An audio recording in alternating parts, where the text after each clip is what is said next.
BCom final year के मेरे प्यारे बच्चों, पिछले 2-3 साल से तुम मेरे चैनल से पढ़ाई कर रहे हो। इस बात को ध्यान में रख करके मैं कोशिश कर रहा हूँ कि फाइनल ईयर के भी जो इम्पोर्टेंट विषय हैं उनके मैं वीडियो अपलोड करूँ। ठीक है, तो आज इनकम टैक्स की बारी है। आज का ये पहला वीडियो इनकम टैक्स का सबसे पहला वीडियो होगा मेरे चैनल पे। तो इनकम टैक्स में क्या पढ़ना है वैसे बुक के नाम से स्पष्ट होगा। और देखो ये हर साल बदलता है ना। जैसे बच्चे पूछते हैं ना कि कौन सा बुक बदला, ये बदलता है। और क्या बदलता है इसमें? बदलता है टैक्स का नियम, तो बदल जाता है बुक। जैसे आपका जो इनकम टैक्स था पहले 2.5 लाख रुपए तक शून्य था, लेकिन 2.5 लाख से 1 रुपया भी अधिक होता 5 लाख तक तो 5% टैक्स था। गवर्नमेंट ने 2023-24 में इसको बढ़ा करके 3 लाख तक शून्य कर दिया है। मतलब आपके बैंक में 3 लाख रुपए है तब तक आपको कोई टैक्स नहीं देना, जीरो रहेगा। लेकिन 3 लाख से 1 रुपया भी अधिक हुआ और कितना 6 लाख तक, तब आपको 5% का टैक्स लग जाएगा। और 6 लाख 1 रुपए से अधिक हुआ 9 लाख तक तो आपको 10% टैक्स देना पड़ेगा। तो ज्यादा नहीं, 50,000 की वृद्धि हो गई है। पहले 2.5 लाख से 5 लाख था, 5 लाख 1 से लेकर के लगभग 7 लाख कुछ था। तो ये जो इनकम टैक्स की जो चार्ट होती है ना, ये बदलती है। साथ ही साथ किसी चीजों में अगर कुछ बदलाव कर दी जाए, जैसे लगभग 2-3 साल पहले अनिवार्य चीजों पे टैक्स नहीं था, जैसे दूध पे टैक्स नहीं था, चावल पे नहीं था, लेकिन लगा ना। तो ऐसी चीजें इसमें जुड़ती हैं और इन चीजों के लिए आपको इनकम टैक्स को बारीकी से ध्यान से पढ़ना जरूरी है। साथ ही साथ अपडेट मतलब न्यूज वगैरह देखते रहना है। और इसमें ये न्यूज देखना है कि संसद में क्या क्या पारित हो रहा है, क्या संविधान जुड़ रहे हैं, क्या बदलाव हो रहे हैं। ये कुछ चीजें हैं जो आपको अपडेट करती हैं। तो इसलिए न्यूज में अपडेट रहा करो, भले इच्छा हो चाहे ना हो। ठीक, चलिए। तो इनकम टैक्स में पिछले साल क्या क्या क्वेश्चन आया था बिलासपुर यूनिवर्सिटी से, ये बता दूं। इसमें से आपका आया था कृषि आय, सकल घरेलू आय और एक और था। 1 मिनट ना, मैं क्वेश्चन पेपर देख लेता हूँ। हाँ, ये क्वेश्चन पेपर मेरे पास 23-24 का है, अगर आप लोग देख पा रहे होंगे तो। इसमें आया था अनिवासी व्यक्ति, कृषि आय, सकल कुल आय और अनिवासी व्यक्ति। ठीक है, तो इस तरह से मैं आपको बता दूं कि जो आपका चैप्टर 2 है कृषि आय, इस पर से क्वेश्चन आते रहे हैं और क्वेश्चन आते रहेंगे। ठीक है, तो सबसे पहला चैप्टर है आपका इनकम टैक्स का। इनकम टैक्स में आपको बेसिक परिचय दिया होता है कि आखिर इनकम टैक्स होता क्या है। मैंने आपको जो पिछला इनडायरेक्ट टैक्स बताया था उसमें इसके बारे में थोड़ा सा आपको हिंट दिया था।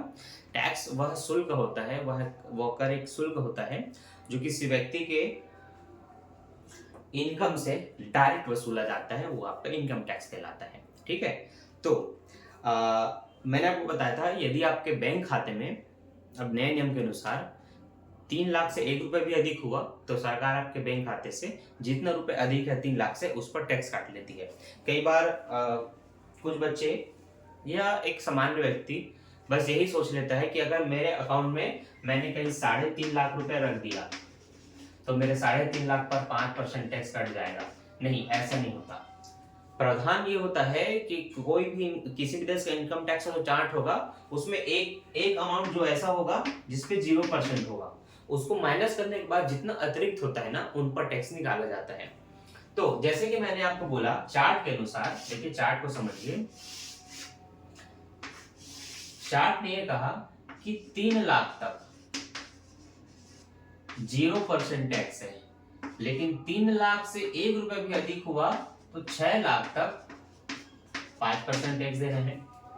तो आपको ये बताना है कि अगर कोई व्यक्ति 3.5 लाख रुपए अपने बैंक में रखा है जो कि 3 लाख 1 रुपए से 3 लाख से अधिक हो गई, कितना अधिक हो गई? 50,000 अधिक हो गई। तो ये बोला जाता है कि जितना जीरो है, जितना अमाउंट पे जीरो है उसको आप पहले माइनस कर दीजिए। तो 3,50,000 पे सबसे पहले 3 लाख रुपए माइनस किया जाएगा, बचे 50,000 पर 5% का टैक्स लगाया जाएगा। ठीक है, ये होता है रूल इनकम टैक्स निकालने का। अन्यथा फिर वो 6 से 9, 9 से 12 ये सब क्यों देते? ये रूल है कि जितना अधिक है इस नियम के अनुसार उस अधिक राशि पर आपको टैक्स देना पड़ेगा। तो जैसे कि हमें पता चला 50,000 इसकी अतिरिक्त राशि है, तो 2 जीरो से 2 जीरो कटा, 5 पंचे 25, लगभग 2500 रुपए का टैक्स देना पड़ेगा। तो इस हिसाब से आपको सोच लेना है कि आपने कितना अधिक राशि अपने बैंक अकाउंट में रखा है, उस अधिक राशि पर आपको टैक्स लगेगा। क्लियर है? अब ये जैसे जैसे बढ़ेगा आपका अमाउंट वैसे वैसे टैक्स भी बढ़ता है। जैसे कि 6 लाख 1 रुपए से भी अधिक होकर के आपका लगभग 9 लाख तक गया तो आपको पता है 10% टैक्स देना पड़ेगा। तो टैक्स की दरें बढ़ते जा रही है। तो अगर आपका इनकम लगभग 7.5 लाख हो गया तो पहले तो आपको 5% जो लगेगा वो लगेगा। उसके बाद 6 लाख से अधिक होने पर जितने एक्स्ट्रा राशि है, मैंने बोला 7.5 लाख, तो लगभग मेरे ख्याल से 1.5 लाख पर आपको अलग से 10% टैक्स लगेगा। तो जो कि आपने कक्षा 10वीं में पढ़ा होगा गणित में, आयकर बैंक कराधान करके एक चैप्टर है जिसमें पहले तो आपको चक्रवृद्धि ब्याज वगैरह सिखाया जाता है, फिर आपका कराधान शुरू होता है जहां पर पूरे डिटेल से कोई व्यक्ति कितना कमाता है, राष्ट्रीय बचत पत्र कितने खरीदता है, बीमे में कितने देता है और दान में कितना दान करता है, इन सब के बाद कैसे उसके लास्ट में इनकम टैक्स निकाली जाती है।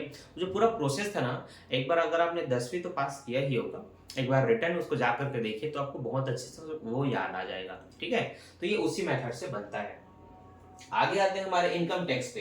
तो देखिए यहां पर आपको धारा, अधिनियम, कानून, एक्ट, सन, तिथि इन सबको अच्छे से याद करना पड़ेगा, क्योंकि जब आप इनके आंसर लिखेंगे, उत्तर देंगे, तो इसमें धारा, एक्ट के सहित जब लिखेंगे तो अच्छा इंप्रेशन रहेगा आपका चेक करने वाले के समक्ष, क्योंकि इसमें बिल्कुल रहता है, मैं चाहे कोई भी परिभाषा पढ़ूं।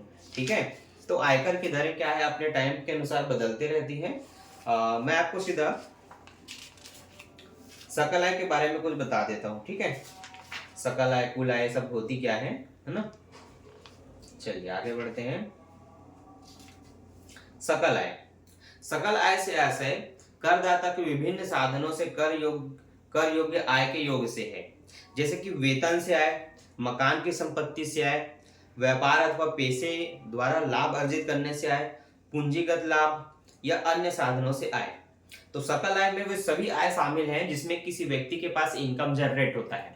ठीक है, तो जैसे कि मान लेते हैं मैं कोई कर्मचारी हूँ गवर्नमेंट का, मुझे 80,000 या 1 लाख रुपए का इनकम मिल रहा है, तो उससे भी टैक्स कटता है, तो एक वेतन से आय हो गया। मैं प्राइवेट कंपनी में भी जॉब कर रहा हूँ, मेरे 1 लाख रुपए सैलरी है, तभी रूल फॉलो हो जाएगा कि आपका 3 लाख से ऊपर है तो टैक्स कटना है, तो एक उससे भी आपका हो जाएगा। ठीक है, आपकी अच्छी खासी जमीन है जिसको आपने किराए पे दे दिया होगा, उससे भी आपको किराया मिलेगा, मतलब इनकम हो जाएगा। ठीक है, तो ये आपका मकान संपत्ति हो गया। कोई पेशा या व्यापार, जैसे कि अगर मैं गवर्नमेंट टीचर में लग जाता हूँ तो मेरी सैलरी हो गई, लेकिन इस तरह से मैं बाहर कहीं पढ़ा रहा हूँ, ये मेरा एक पेशा हो गया टीचर का, जो कि मैं यूट्यूब पे पढ़ाऊँ चाहे किसी ऑफलाइन जगह पे पढ़ाऊँ, तो एक पेशे से आय हो जाना। ठीक है, पूंजी लाभ या फिर अन्य साधनों से आय, मतलब और भी कई तरीके हो सकते हैं आपके इनकम के। इसका सबसे बढ़िया उदाहरण आज के यूट्यूबर्स है या बहुत बड़े बड़े व्यक्ति जो एक नहीं अन्य हजार तरीकों से या कई सैकड़ों तरीके से इनकम कर रहे हैं, है ना। डायरेक्ट आपको कुछ चीजें बता करके इनकम कर रहे हैं, कहीं एडवर्टाइजमेंट करके कर रहे हैं, कहीं जमीन लेकर के कर रहे हैं, तो ऐसे अनेकों साधन जिससे कि व्यक्ति को इनकम होगा, ये सब सकल आय के अंतर्गत आते हैं। ठीक है, अब सुनिए ध्यान से, कुल आय के बारे में क्या बोला है। सकल कुल आय में से घटाएं धाराएं 80 से धारा 80 योग तक में दी गई कटौतियां घटाने के बाद जो राशि बचती है वह कुल आय अथवा कर योग्य आय कहलाती है। इस आय पर ही कर की गणना की जाती है। कुल आय को 10 के निकटतम गुणक के रूप में पूर्णांकित कर दिया जाता है। वैसे ही डिटेल से एक अंतर दिया हुआ है सकल और कुल आय के बारे में, इसको मैं चाहूंगा अपने बुक में आप बिल्कुल पढ़ें, और जिन बच्चों के पास बुक नहीं है वो कृपया इसको ध्यान से देखें कि ये कैसे इसके अंतर को डिटेल से दिया गया है। ठीक है, चलिए आगे बढ़ते हैं।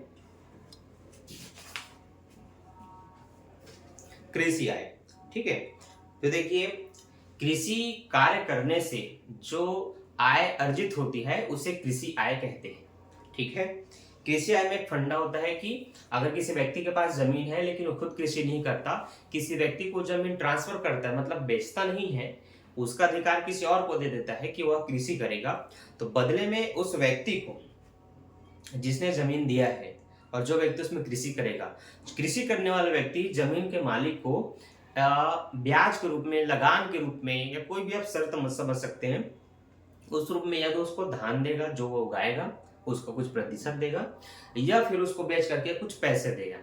तो इस स्थिति में क्या होता है, जमीन के मालिक को लाभ ही होता है, नुकसान की कोई बात ही नहीं होती।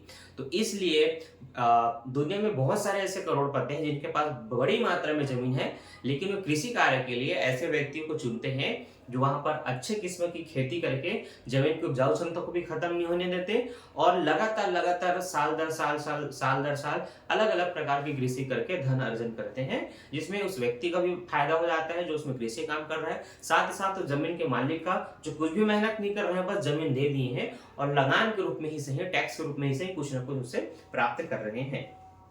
ठीक है, तो कृषि आय ना एक बहुत बड़ा टॉपिक है, बहुत बहुत बहुत बड़ा टॉपिक है, इसलिए उसका अलग से चैप्टर है, लेकिन जो कि चैप्टर 1 के अंतर्गत भी उसका एक हिस्सा दिया है वो मैंने आपको समझाया। करदाता, देखिए करदाता के बारे में धारा 2 की 7 में बताया गया है कि क्या है करदाता। करदाता